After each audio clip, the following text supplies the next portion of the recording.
Good morning. My name is Dr. Jessica Sapoff, and you're listening to Dental MD.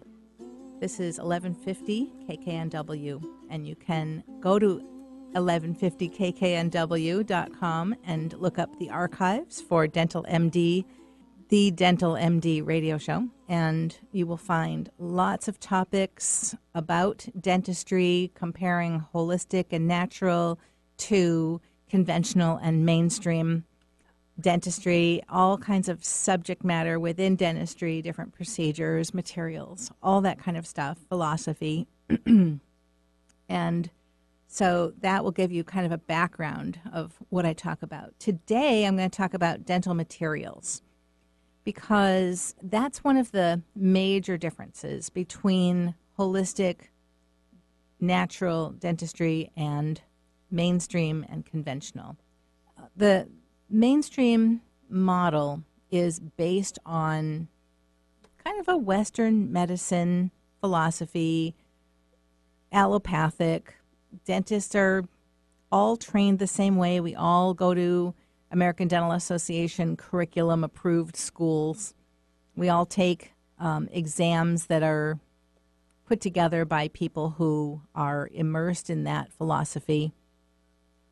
And so, everybody coming out of dental school is pretty much cookie cutter as far as philosophy and techniques, materials, belief system. Everything is intact upon graduation. But, why does one dentist become more oriented toward natural medicine in their approach and others don't? That information is available to everybody. The information I came across that led me to practice in a more biologically compatible manner, according to the principles of natural medicine, my path to becoming a dentist that practices in that way is, everybody comes to that in their own way. And because of the kinds of inquiries that each individual does, that, now I'm going philosophical on you here, but I do believe that the questions we ask and the level of curiosity that we live with and live by and encourage in our lives or accommodate in our lives or put up with in our lives, our level of curiosity is what leads us to ask the kinds of questions we ask. And when we ask questions, create kind of a vacuum that then is filled by the universe, if you will, with the answers. And if we're serious in our intentions with our questions, we're going to notice when those answers come floating across our path.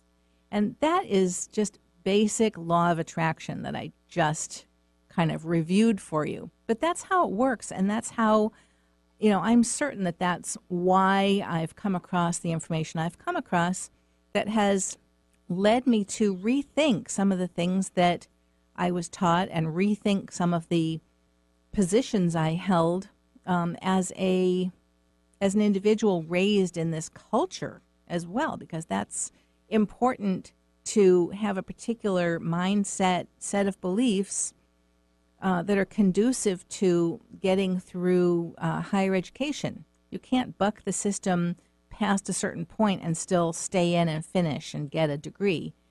So in some respects, there were things I didn't know that it's probably good that I didn't know in going through school. If I had known certain things, I'm not sure I would have been able to follow through and graduate with my dental degree, because there were some things that we had to do in order to get the points we needed for graduation and things we had to do in order to get our license. That looking back on it, those are no longer things that I do. Those are no longer things that I think are okay procedure-wise for patients. So, or, not necessarily just the procedure, but the way the procedures are done also.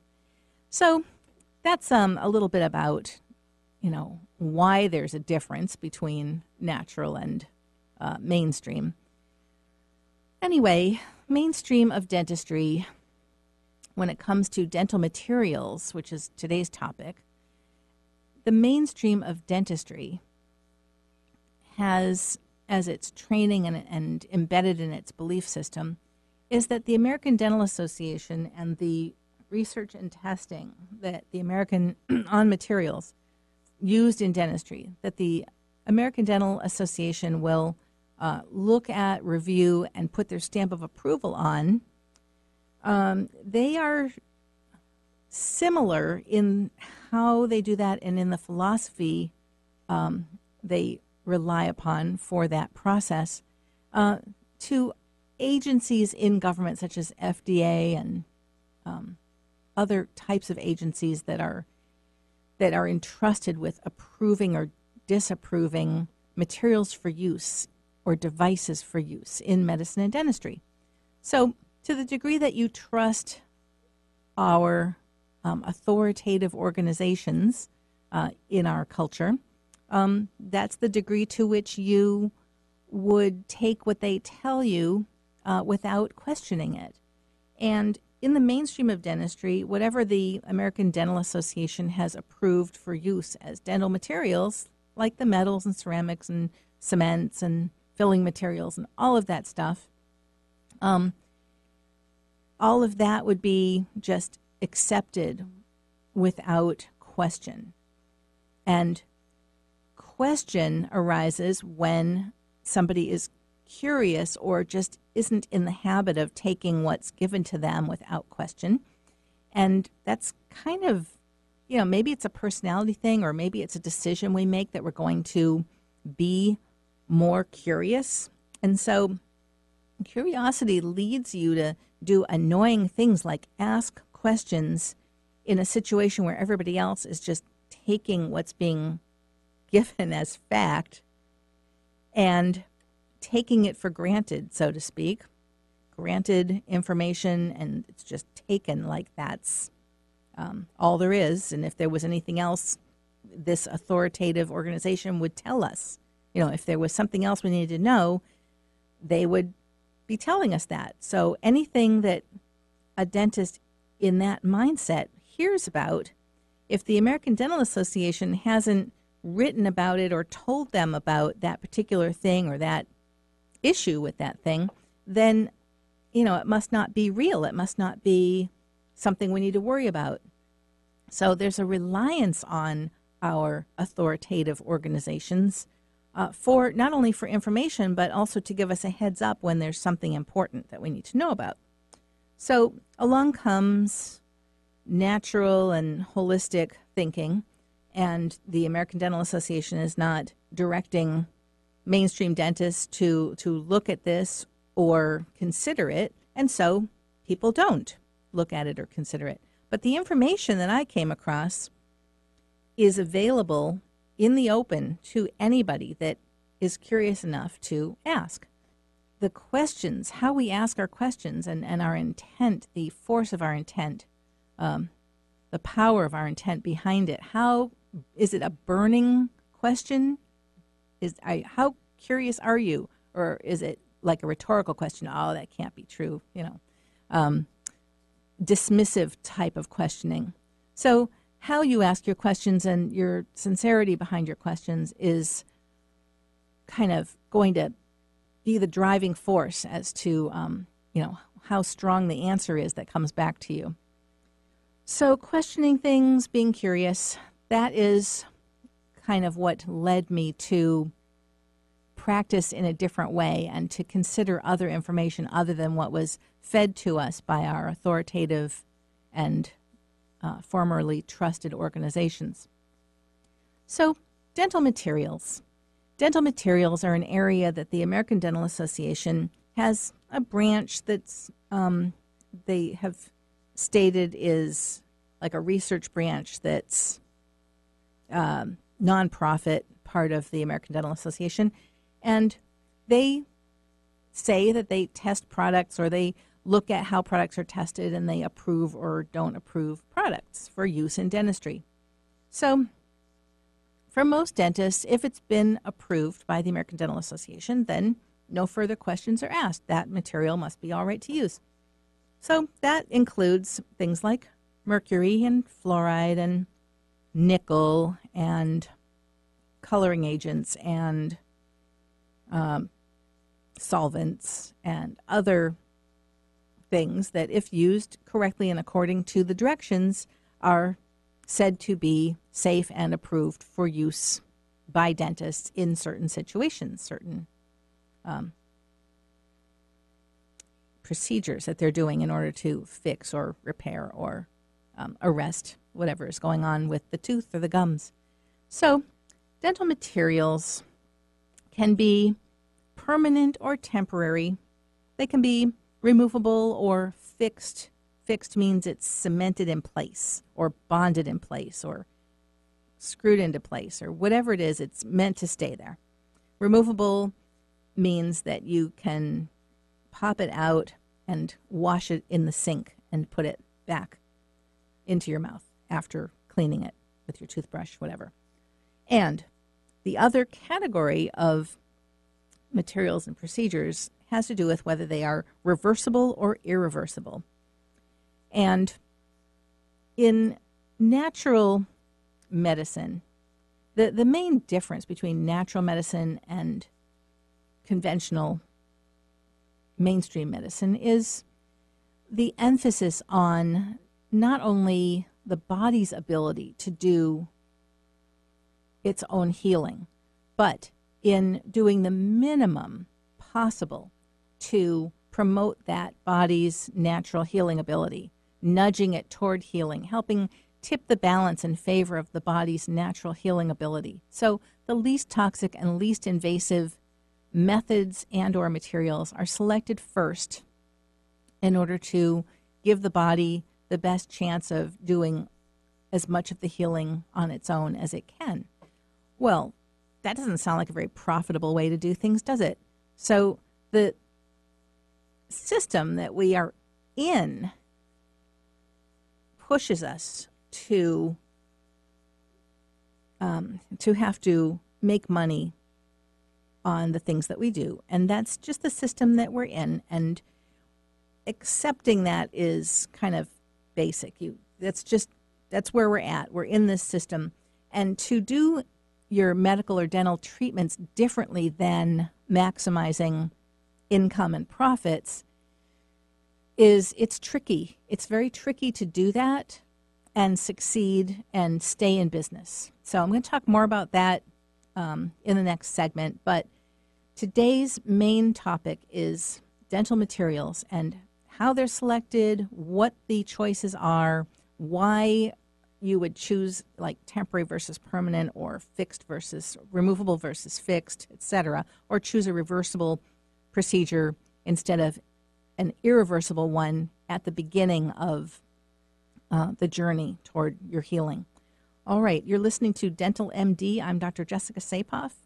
You're listening to 1150 KKNW, and if you want to reach my office to ask questions or make an appointment, we are still working full-time in Issaquah, and that phone number is 425-427-8899, and you can also reach the front desk by email, appointments@naturaldentist.com. All right, I'll be right back after this break.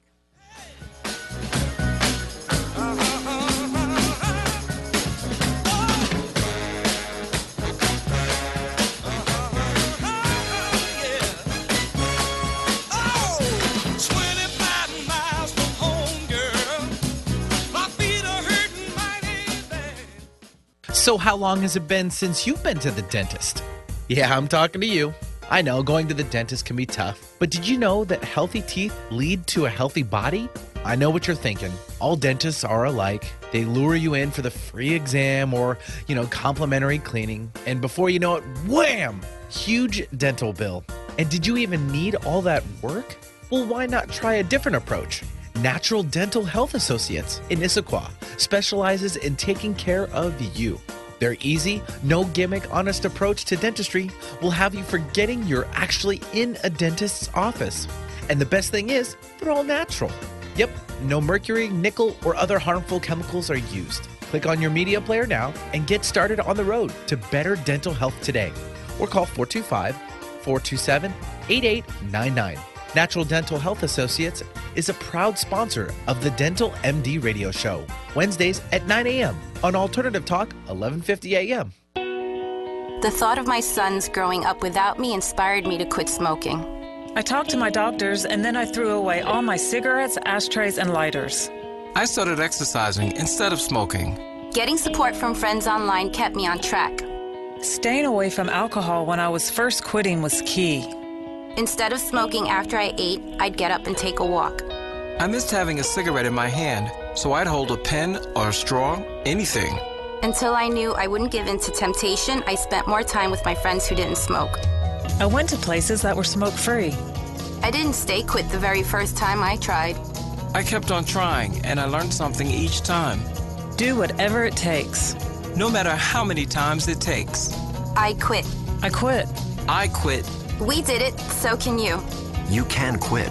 For free help, call 1-800-QUIT-NOW.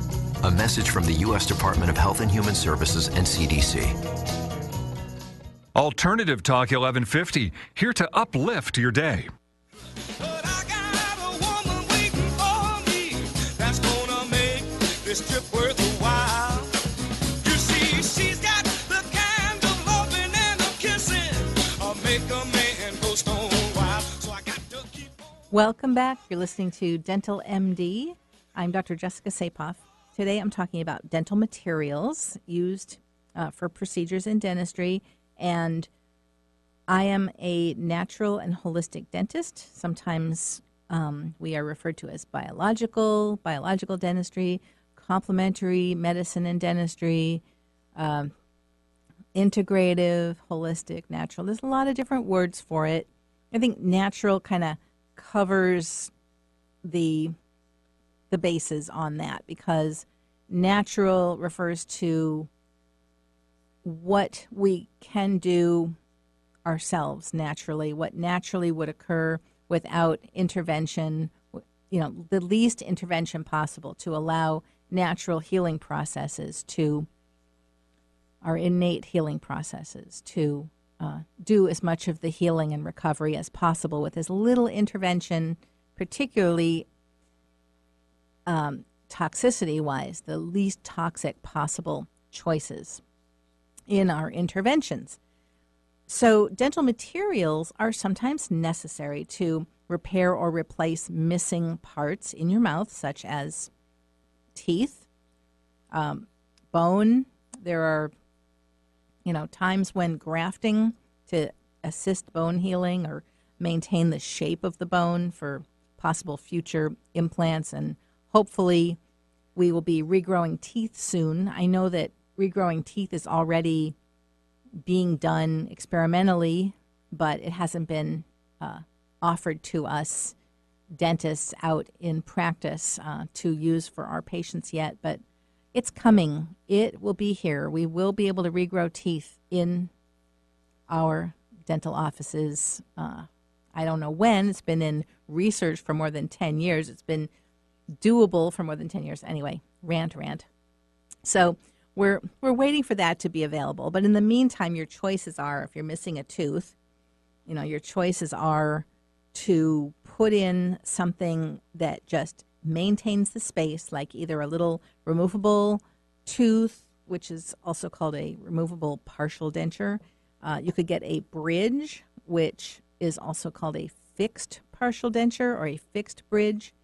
Fixed means it's cemented in place. You could also, you can just like wear a retainer at night or a night guard, and that will maintain the space. If you don't mind having a space and not having the chewing ability there, at least you don't want your opposing teeth or the teeth behind that space to tilt and drift and move and, shift position. Each tooth is necessary in the arch to support and balance the others and to help maintain the integrity of the arch form of your mouth. There are forces on that arch from muscles and speech and swallowing and all of that. And so when a tooth is missing or a part of a tooth is missing, let's say you have a flossing area that's got some decay, and then, the decay gets bigger and parts of the tooth begin to chip away or cave in. and you end up with a big gaping space between two of your teeth, that is an invitation for the teeth to drift and shift because they're no longer supported because that part of the tooth that was holding up the tooth next to it or supporting it has broken away and caved in and disintegrated and rotted.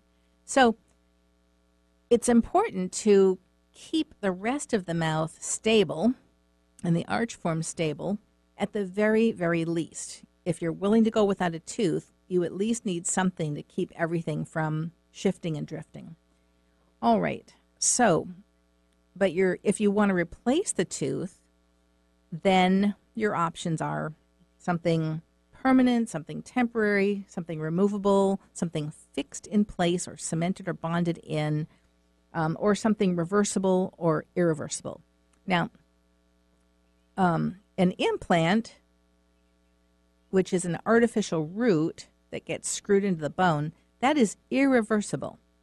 That can't be undone. I mean, it can, but it's very, very destructive to the bone around the implant, which has integrated itself into the bone. So a whole lot of bone has to be drilled away and removed from around the thing to get it out of there. And if that is near a nerve in your jaw, or it's just, it's a major deal removing them. And most dentists and oral surgeons will not remove them. Even if you've had it put in and you're certain you're having some kind of allergic reaction to it, which is very rare, trust me, that's next to never that there's an overt allergic reaction to these things, although it can happen, and there are all kinds of other levels of sensitivity to these things, including electrical and energetic. So anyway, that's out on the fringe conceptually, but some people are certain that they are having some kind of adverse reaction to things that have been put in their mouth. So for people who are highly reactive or concerned about reactivity to things, you know, somebody like that might want to be pretty careful about what gets put in and whether it can be taken out if it turns out not to be comfortable for whatever reason. Irreversible, the most irreversible thing is an implant. And implants can be made with different materials. They can be metal, which is almost always, to my understanding, sprayed with a fluoride-containing hydroxyapatite to help the bone feel comfortable integrating with and healing around and through the implant so that it stays in place. And so they spray it with stuff to get the bone to heal in readily around it. And your other option for an implant is a ceramic implant, which these have been around for 30 years or so. In Europe, it's only been here for, 10 years or so. But for some reason, ceramic implants are still considered experimental or new by a lot of the people and that place implants. And some dentists don't do ceramic implants because they believe that it's still too new or something. And others don't do it just because the titanium implant systems, they've either already bought that system or they don't see any reason to change or add another whole implant system to their office equipment and materials. And there just aren't as many dentists placing ceramic implants or organizations that teach how to place ceramic versus titanium implants. So that's something to consider. They're also different to restore. Like a ceramic implant, for me to put a crown on that is a different process than putting a crown on a titanium or metal implant. So, that's something to consider and do some research before you just let somebody talk you into getting an implant. And the implants are very popular among practitioners right now. So you'll probably, if you are missing a tooth, you're going to have more than one person probably telling you that your choice is to get an implant. I mean, they don't want to talk about the other two big choices that you actually have for replacing a tooth. And you even have a fourth choice, which is not to replace the tooth, but to simply wear something at night or perhaps during the day that keeps that space the way it is and prevents drifting and shifting of your other teeth. So that's really, I'm all about giving people options. And the options that I personally wouldn't choose, or that I don't happen to offer in my office, or that are not as lucrative, you still have a right to know what those choices are. You as a patient have a right to know what all of your choices are, and to be given all of those choices in a neutral manner so that you can make up your own mind about what works best for you, and not only which thing you're going to choose, but the timing of when you're going to have it done. But in our business-oriented, sales-oriented, profit-oriented world, culture, and unfortunately that has splashed over into medical and dental care, you may find yourself sitting in the chair in a dental office where profit and business are a high priority. And in an office like that, you're going to be, they're going to not only use techniques to upsell, so they're going to try to get you to choose something that's more complex and more expensive and more lucrative for the office, because that's part of doing business. That's sales. And there isn't even really any shame any longer in using the term selling treatment plans or selling dentistry in dentistry. That used to be like horrifying for dentists, the idea of selling dental treatment. I mean, this is health care. You do minimal things to help people get well. But anyway, that's a kind of an old-fashioned idea, right? So if you find yourself in an office where the business is a high priority, and health is important too. I mean, they're trying to do all the treatments according to the highest standards of care for those treatments, but they want you to pick a certain treatment. Then they'll do it in a, as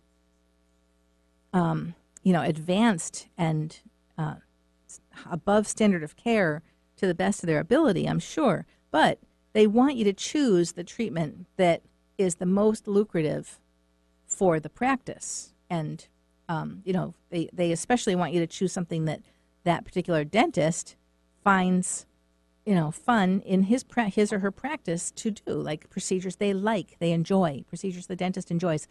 I don't happen to think that whether I enjoy a procedure should be a factor in whether you choose to have that procedure done. That's kind of over here in my world.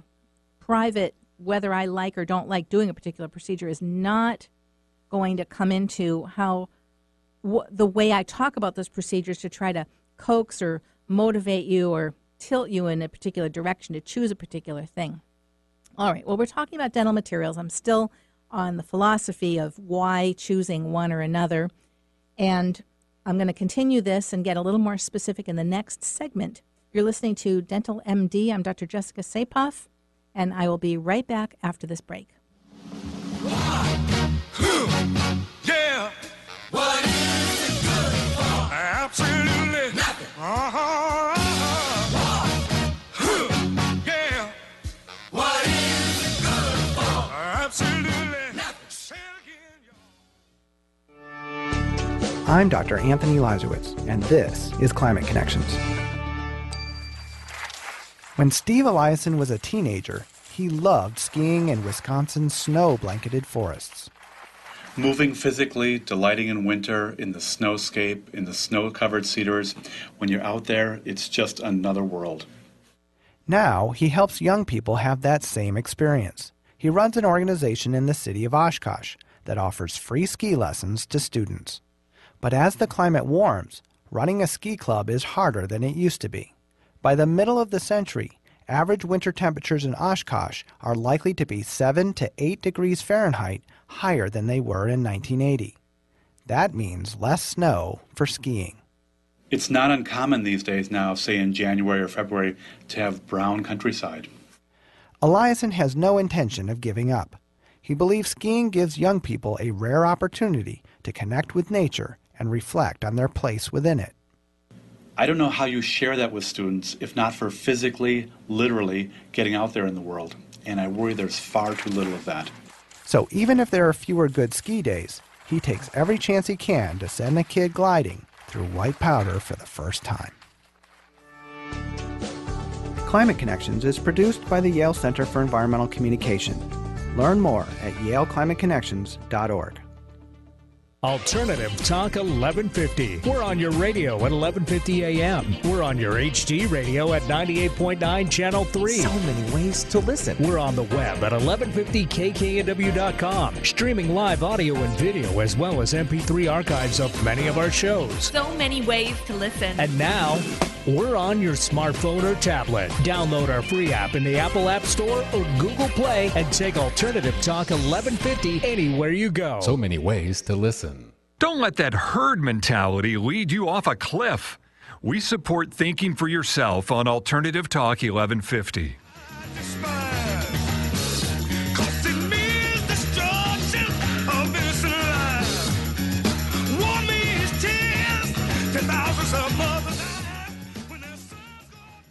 Welcome back. You're listening to Dental MD. I'm Dr. Jessica Sapoff. If you have any questions about the topics that I talk about on this show, and today I'm talking about dental materials and contrasting the thought processes that would lead a holistic practitioner to make certain choices or recommendations versus mainstream and conventional, why certain choices are made, what the forces are on us that have us learn about or prefer certain materials or procedures, and so you as the patient, have certain rights in terms of being informed so that you can choose. So anybody that has questions about the things that I'm talking about or wants to make an appointment to see me for a complete exam or treatment or second opinion or anything that you might need from us, go ahead and give us a call, 425-427-8899, and you can also reach the front desk by email, appointments@naturaldentist.com. And if you have the time and you want to look at the archives of my show and maybe zero in on certain subjects, like your dentist told you you need a root canal or whatever, you can go into my archives. That would be 1150kknw.com, Dental MD. And under, when you click on that and click on my show, then you'll see the archives and you'll see the subjects and you can choose one that you want to listen to. They will be without ads and you will be able to kind of catch up on topics that you may have questions about. All right. So today I'm talking about dental materials, and I was talking about the irreversible implant choice, which a lot of people get kind of steered into that. It is a very fairly quick and easy, and if it's done correctly in a practice where they do a lot of implants, that is a really high profit procedure, and that may or may not be something that you prefer. Or you might want an implant, but maybe you don't want to sell a car or take out a second mortgage on your house in order to be able to afford implants or multiple implants or, all of the procedures involved and the cost involved in replacing teeth with implants. Maybe you're not ready to do that yet. Maybe you want to save up for that. So you don't want to let anybody rush you or make you feel like it's urgent, or, get second opinions. Find out if it's actually urgent so that you don't rush into something and you take your time deciding what is best for you or your family member in terms of replacing teeth. And a reversible tooth replacement, an example of a reversible tooth replacement would be a removable partial, which has the tooth or teeth on it that you need, and it just clicks into place. These can be made without metal. They can be, they're flexible, they're thin, they're comfortable. Nobody knows that you're wearing something removable except you. If they're made well and look nice, if they're made artistically and actually really look like real teeth in your mouth, and they function well for chewing, and they hold all the spaces stable, and all of your other teeth will be stable and won't drift and shift.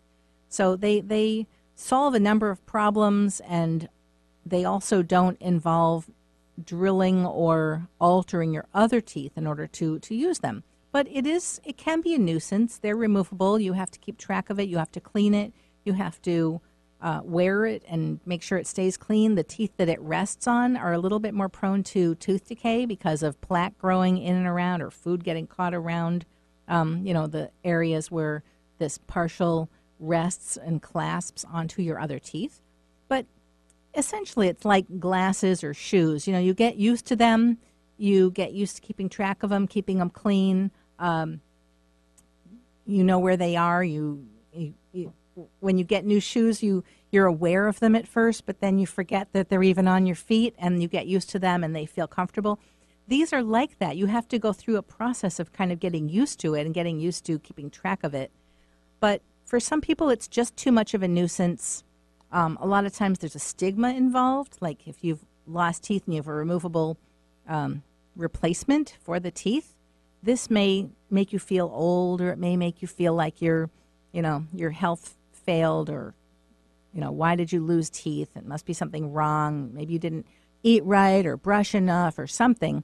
And having to take this partial in and out every day and every time you eat, that's like a reminder of the missing parts, of the missing teeth, of what happened. And maybe the guilt and shame and hoping people don't find out that you're missing these teeth and all of that.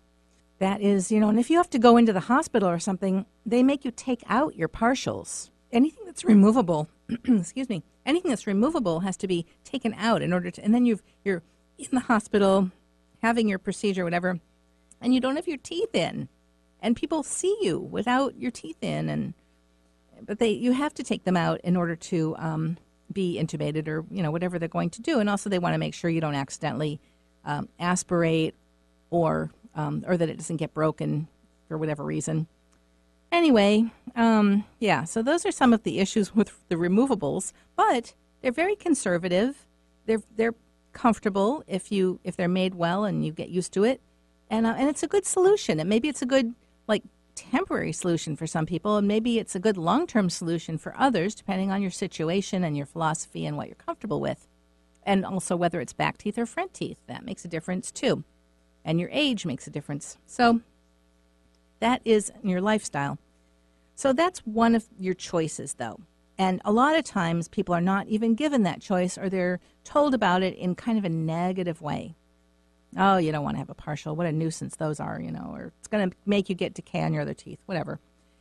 Because the person telling you these negative things about it wants you to select either a fixed bridge or implants because they like those better for whatever reason. They're considered, they're the more expensive treatments, so, the people with money would naturally select. And so there's also a stigma that the only reason somebody would have a removable partial is if they just couldn't afford better treatment. And that's not true. There are a lot of people that prefer a removable, even though they could afford implants or other choices, because this way they don't have to have a surgery. There's nothing embedded permanently in their jawbone.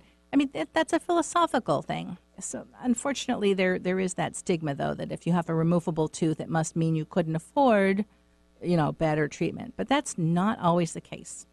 So your other option, besides a removable partial and an implant with an implant crown on the top of it, would be a fixed bridge.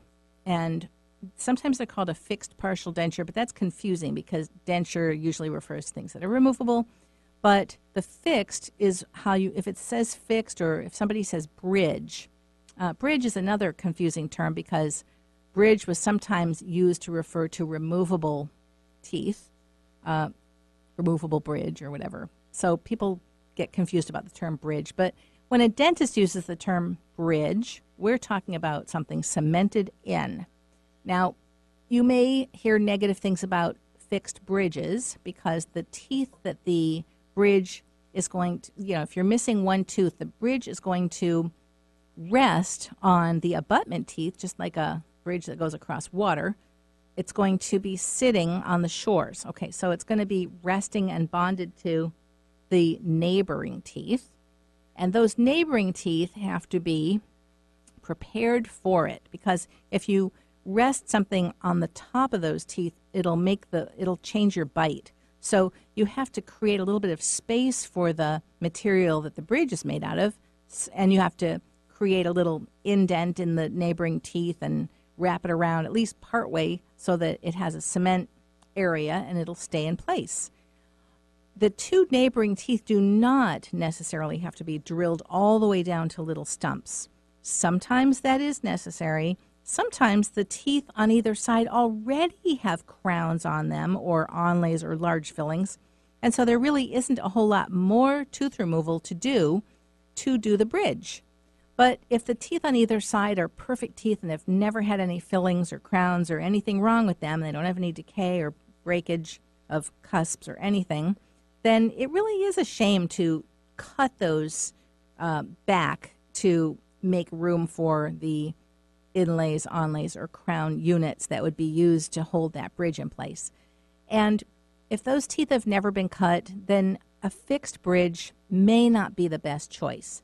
But if those neighboring teeth have old metal fillings and crowns, mercury fillings, crowns with nickel that are irritating the gums, whatever is there, getting an implant when you have metal in the teeth surrounding that space, if you wanted the metal removed from those other teeth, those would have to be done as separate procedures.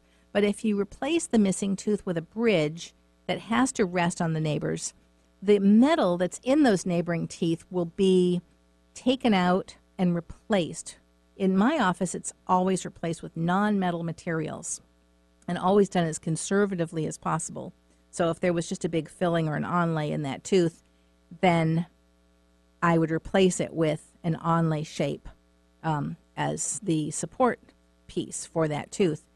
But if that tooth already had a crown, then we don't have a choice. The support for that bridge will have to be a crown on that side if we're replacing an old crown. But in the process of getting a fixed bridge, you can get all of the metals in the neighboring teeth replaced as part of that bridge process, which is nice, and it's a convenient way to kind of get two other teeth dealt with and cleaned up, so to speak, of the metal in the process. So sometimes that is the best choice, because that ends up, you get procedures done on the neighboring teeth that you were probably planning to do at some point anyway, and you get the tooth replaced that's missing at the same time. All right, so those are the choices for missing teeth. I'm going to talk a little bit more about the materials that we use and the materials that we're replacing in the next segment. All right, you're listening to Dental MD. I'm Dr. Jessica Sapoff. I'll be back after this break.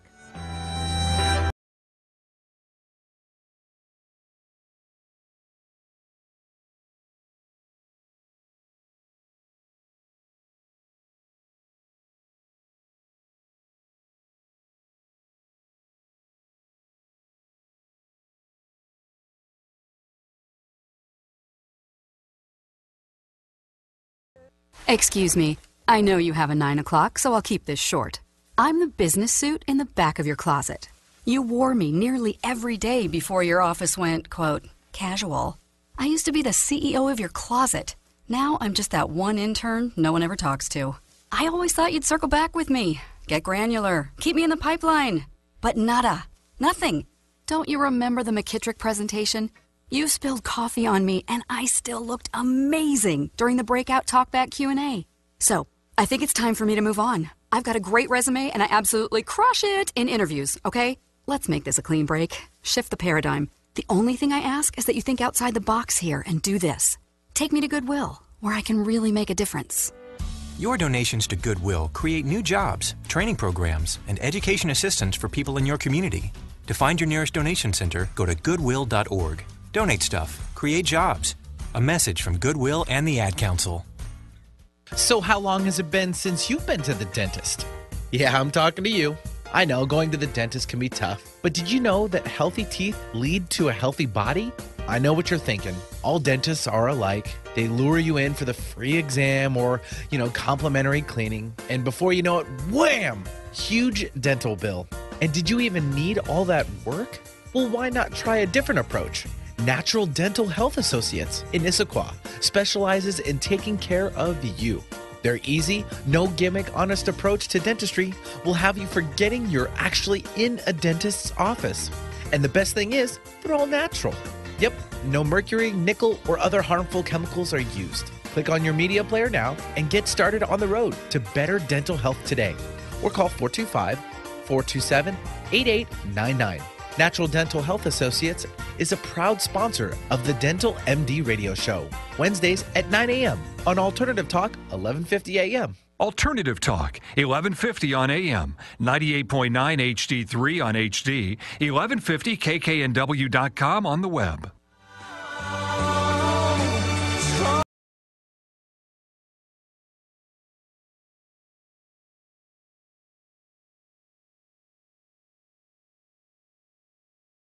Welcome back. I'm Dr. Jessica Sapoff. You're listening to Dental MD.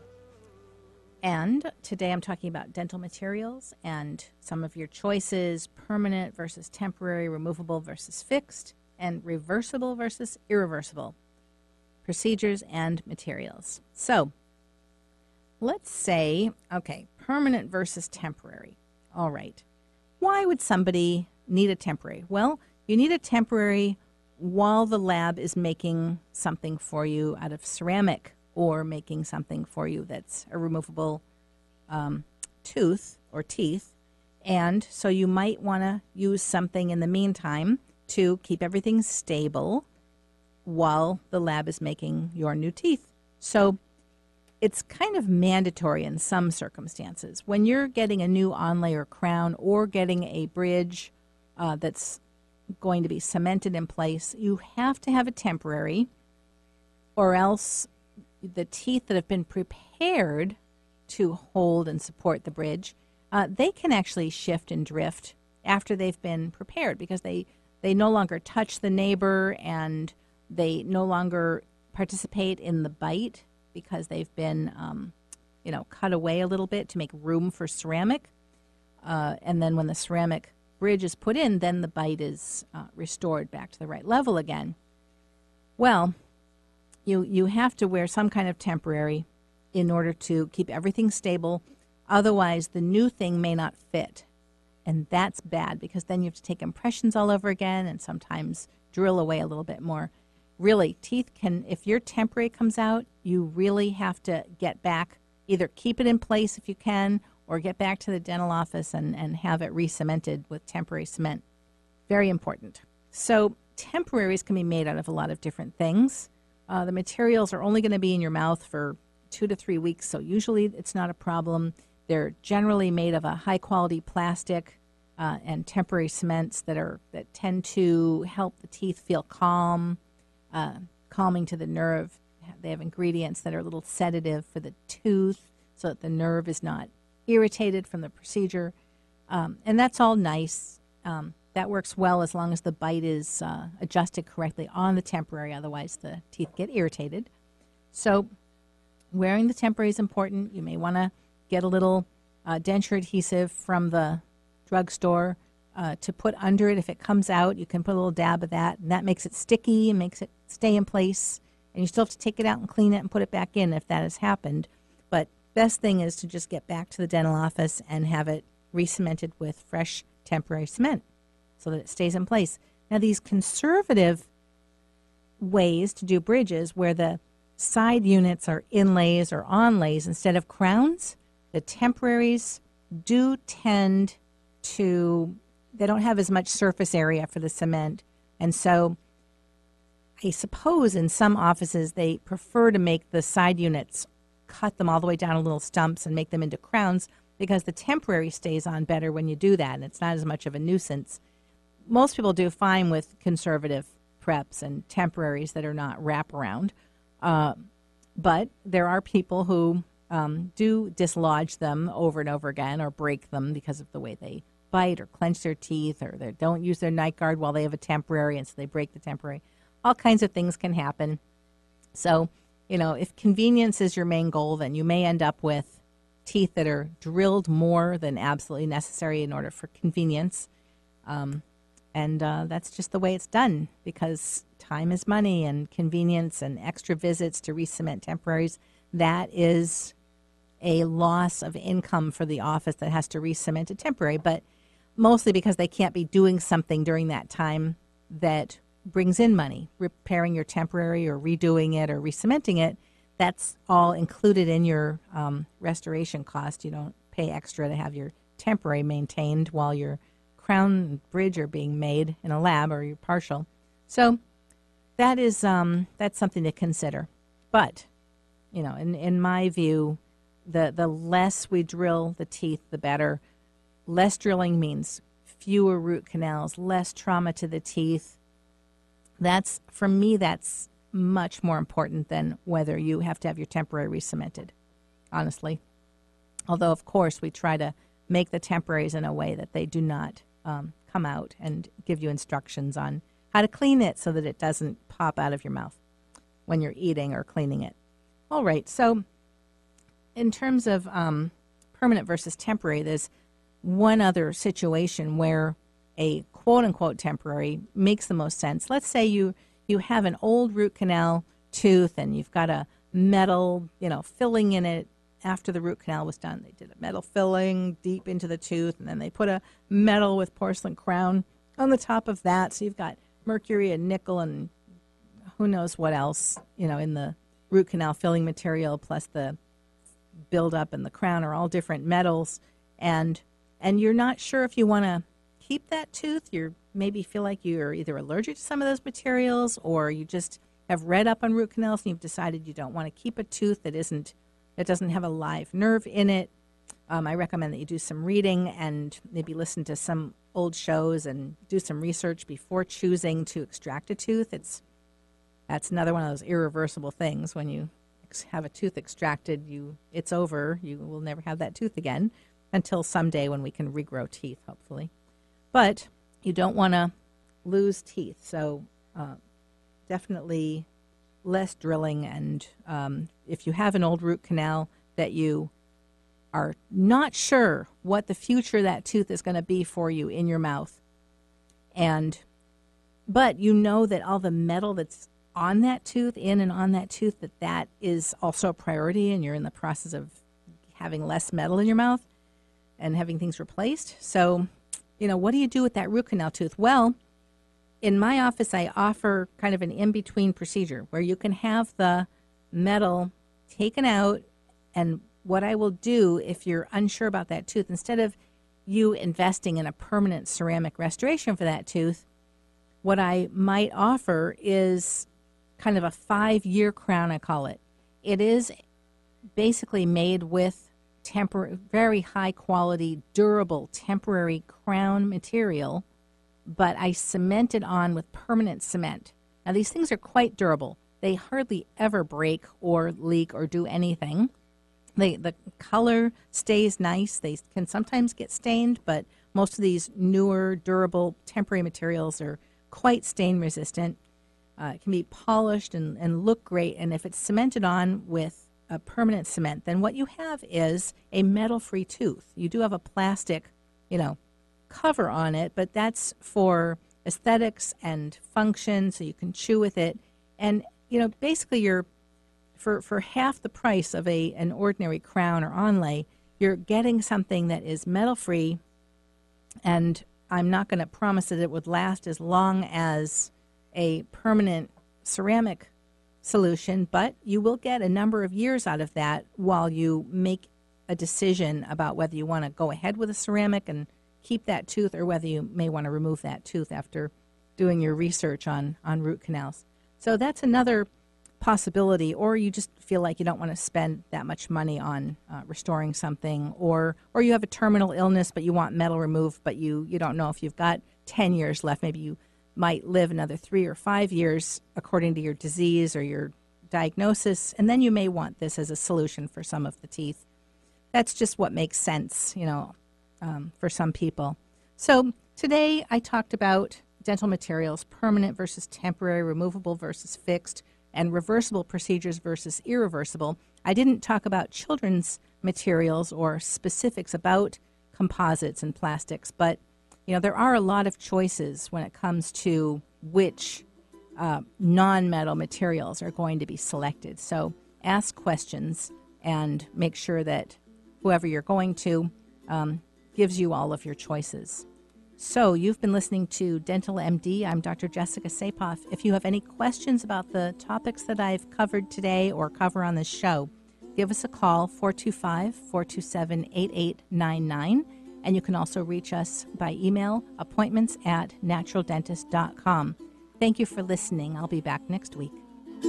Ooh, somewhere over the rainbow.